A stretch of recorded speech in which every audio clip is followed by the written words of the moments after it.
Let's take things a little further back. Tell us a little bit about your upbringing. Did you grow up in a single parent home, two parent home? Two parent home, Okay, Chatter, Chucky.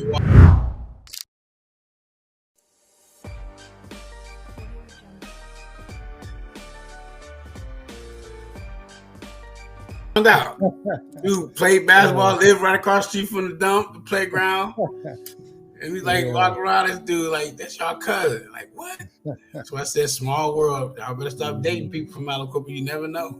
Let's take things a little further back. Tell us a little bit about your upbringing. Did you grow up in a single parent home, two parent home? Two parent home. They still married, celebrated 50 years this past year. In the one picture, me and my brother in my mom's belly, and in the next picture, me and my brother had the distinct pleasure of remarrying my mom and dad. They rededicated themselves to themselves, so it was amazing to see. To be a part of something for over 50 years. We don't get that too often. My mom and dad still. They call them check-in chatter. They still together. They still go date nights on Tuesday nights and stuff. Still babysit. But I am a product of my mother and father. I mean, everything you see in me. My dad is the diplomat. My mom is the warrior.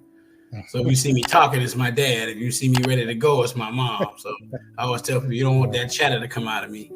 But come from a loving family, bro. Okay, so with you and your brother being twins, who's the oldest? I can't remember who's the oldest. Donald 10 minutes older. He came all 10 minutes.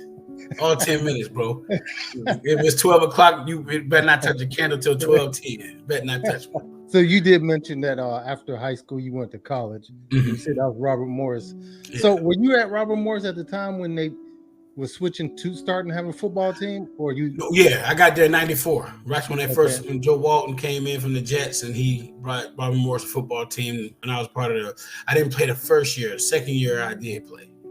Okay. What was that? How was that like them implementing a football program? Was that like crazy? Was it chaotic? They were still where they remember we was kids, man. We used to go up to Robert Morris to see Quarter, Myron Walker. So they was a soccer basketball school. That's what they was known for. And all of a sudden he come in and he's like, I'm gonna start a team.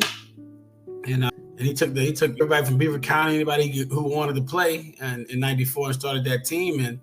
And then all of a sudden now we went from being a basketball, soccer to a football school. So we ended up winning championships at least 2 out of the 4 years I was there. I got rings to prove it. But Tim Hall, we had some NFL posts come out of Robert Morris. A few of them, the oldest. Tim Hall got rest his soul. He was killed. He was with the Raiders and the Green Bay Packers, and Tim Frazier, Fred Lincoln, and there's a lot of people Fred Parker. It's a lot of people that came out of there that went to had shots at the league that didn't, either panned out or didn't pan out. So, but yeah, Robert Morris put itself on the map, especially in the '90s. We were real good in the '90s. So after high school, I went to Waynesburg. Yeah, so I told this story before, but I'm going to give you like an update. So I told this story how when I was in college, my best friend was from Las Vegas. And one night at a party, we met this girl. And I don't know why they chose my room at the time, but we came back to my room and she wanted us like to beat her with a belt. So that wound up going down. So recently, I would say like towards the end of last year, I got in touch with my roommate. My roommate was from Philly. And he was telling me, I told him the story. He was like, really? He's like, that was my girlfriend. We had just like broken up. So come to think, like it was her idea to come to my room because she knew I was his roommate. I think she wanted him to walk in on it, whatever. And then they set it off. She was trying to set it off. Just trying to set it off. Trying to get you in a compromised position. But another crazy story is my roommate, he was Muslim. And Waynesburg, it's not too many minorities. So he wound up sleeping with a white girl. And like he wouldn't sleep in his bed for like 2 weeks. Like every night he was like I was like his therapist, man. He was like confessing, talking to me, crying. Like my parents found out, man, they disowned me. Oh yeah. They don't play about that stuff. They don't. Yeah, I still mess with him, when I talk to him now. But I can tell you, Bernard, you always, once you got a friend, if you say they're your friend, bro. Yeah. You don't have ass on nobody, man. If you're loyal, you're a loyal dude. I always tell people that, man, that dude is loyal. If he say you're your friend, bro, you got one. Yeah. You got one. So So after college, like there was some circumstances that happened, and it wanted you taking different route than what you were probably headed in.